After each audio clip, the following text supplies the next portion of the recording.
मी Umesh सिंगंदुडे EVS Dastak news मध्ये आपलं स्वागत करीत आहे। बातमी जनगणनेच्या अनुषंगाने आहे।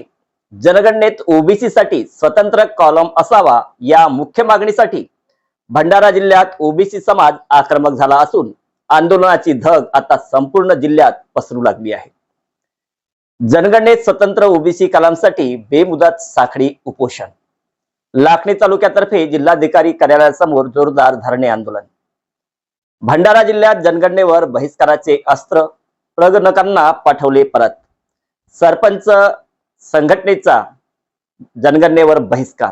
या प्रश्नावलीत इतर मागासवर्गीयांसाठी म्हणजेच ओबीसी प्रवर्गासाठी स्वतंत्र कॉलम ठेवण्यात यावा या प्रमुख मागणीसाठी ओबीसी संघर्ष समिती जिल्हा भंडारा यांच्या वतीने 11 मे पासून जिल्हाधिकारी कार्यालयासमोर बेमुदत साखळी उपोषण सुरू आहे।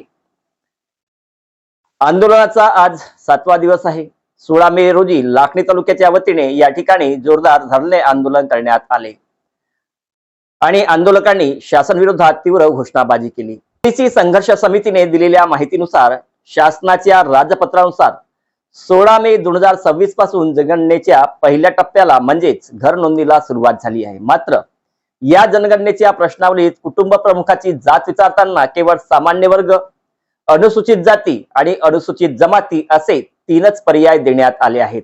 यात ओबीसींसाठी स्वतंत्र रकाना न ठेवल्याने ओबीसी बांधवांना जनगणनेतून वगळण्यात आले आहे असा आरोप आंदोलकांनी केला आहे। त्यांचा स्वतंत्र डेटा उपलब्ध न झाल्यास भविष्यात ओबीसी समाज सोयी सवलतीपासून वंचित राहील अशी भीती व्यक्त करीत समितीने संपूर्ण ओबीसी बहुजन बांधवांना या जनगणनेत सहभाग न घेता त्यावर बहिष्कार टाकण्याचे आवाहन केले आहे।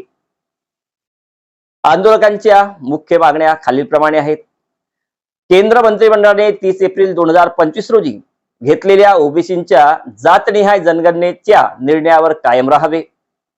ओबीसी, व्हीजेएनटी आणि एसबीसी यांची जातनिहाय जनगणना करण्यात यावी।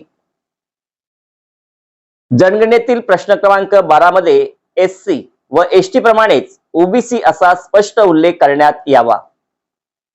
गेल्या 14 मे रोजी राज्य मंत्रिमंडळाने नोकरी संदर्भात घेतलेल्या आरक्षणाच्या विशिष्ट निर्णयाचाही या आंदोलनात जाहीर निषेध करण्यात आला। सध्या घरगणनेला सुरुवात झाली असून भंडारा जिल्ह्यातील सध्या स्थिती काय आहे? या आंदोलनाला मोठ्या प्रमाणावर जिल्ह्यातून पाठिंबा मिळत आहे। मोहाडी तालुका सरपंच संघटनेने जनगणनेवर बहिष्कार टाकत असल्याचे जाहीर केले, तर तुमसर तालुक्यातील खापा येथे जनगणनेसाठी आलेले पर्यवेक्षक आणि प्रगणकांना ओबीसी कलम नसल्याने गावकऱ्यांनी परत पाठवले आहे। तर भंडारा जिल्हा सरपंच संघटनेने या जनगणनेवर बहिष्कार टाकीत असल्याचे पत्र दिले आहे। लवकरच संपूर्ण जिल्ह्यामध्ये सरपंच संघटना आणि ग्रामस्थ बहिष्कार टाकण्याच्या तयारीत आहेत अशी माहिती ओबीसी संघर्ष कृती समितीने दिली आहे। ओबीसी जनगणनेचे मुख्य समन्वयक सदानंद इल्मे व प्रभाकर वैरागडे यांनी लोकांना जनगणनेवर बहिष्कार घालण्याचे आवाहन केले आहे। प्रसारित केलं त्या राजपत्रामध्ये जे 33 कलम दिलेले आहेत त्यामध्ये 12व्या कलमामध्ये एससी आणि एसटी हा यांचा रकाना आहे आणि इतर असा आहे। म्हणजे 4 जे वर्ग आहेत एससी, एसटी, ओबीसी आणि मग ओपन, तर त्यामध्ये ओबीसीला सोडून टाकलेलं आहे। यावरून असं वाटते आम्हाला की बा ओबीसीची जनगणना आपण करत नाही, जातीनिहाय जनगणना करण्याचं वचन आपण दिलं होतं ते आपण पाळत नाही आणि ते तुम्ही पाळलं पाहिजे। म्हणून आम्ही 11 तारखेपासून या ठिकाणी उपोषणावर बसलेले आहो। खरं म्हणजे आमचा या जनगणनेला, आमच्या ओबीसी वर्गाचा आणि आमचं या जनगणनेला, आपण करत असलेल्या जनगणनेला विरोध आहे आणि आम्ही जनतेला अशा प्रकारचं आव्हान करत आहे की देशातला हा जो 60% भाग आहे तो जर जनगणनेपासून वंचित तुम्ही ठेवत असाल, शिरगिंतीपासून वंचित जर ठेवत असाल तर खऱ्या अर्थानं खरी जनगणना कुठं करता तुम्ही?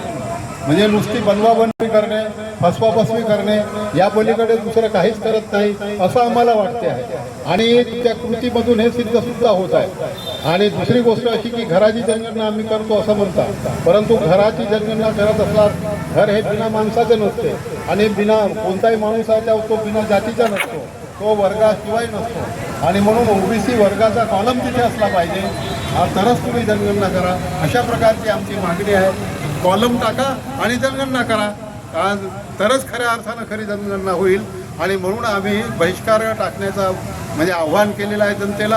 आणि सुरुवात झालेली आहे आणि अनेक लोकांनी त्याची सुरुवात सुद्धा केली. आता खापा ग्रामपंचायत किंवा निरनिराळ्या ग्रामपंचायती सुद्धा आणि त्या गावातले लोक सुद्धा त्याच्यावर बहिष्कार टाकणार आहेत. हे आपल्याला दिसत आहे. काय पुढं सुद्धा सरकार हा खोटे आश्वासन देऊन फसवत आहे.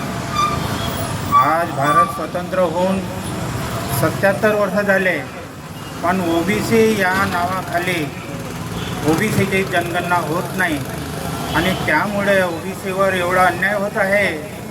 त्याच्या बरोबर गणना होत नसल्यामुळे, जनगणना होत नसल्यामुळे ओबीसींची त्याचा जो वाटा असतो, निवड 1931ला जो जनगणना झाली आणि बाबासाहेब आंबेडकरांनी 51% आरक्षण देण्यात यावं असं म्हटलं होतं. ते 51% जरी आपण जनसंख्या धरला तर 1,00,000 करोड ओबीसीला मिळाला पाहिजे. त्या सरपंच संघटना आणि ग्रामस्थ ग्रामसभा घेऊन बहिष्कार टाकण्याच्या तयारीत आहेत. मागण्या पूर्ण न झाल्यास आंदोलन अधिक तीव्र करण्याचा इशारा ओबीसी संघर्ष समितीने दिला आहे. या आंदोलनामुळे प्रशासनाची डोकेदुखी वाढणार हे नक्की. या संपूर्ण आंदोलनावर आणि जनगणनेवर तुमचं काय मत आहे आम्हाला कमेंट बॉक्समध्ये नक्की कळवा.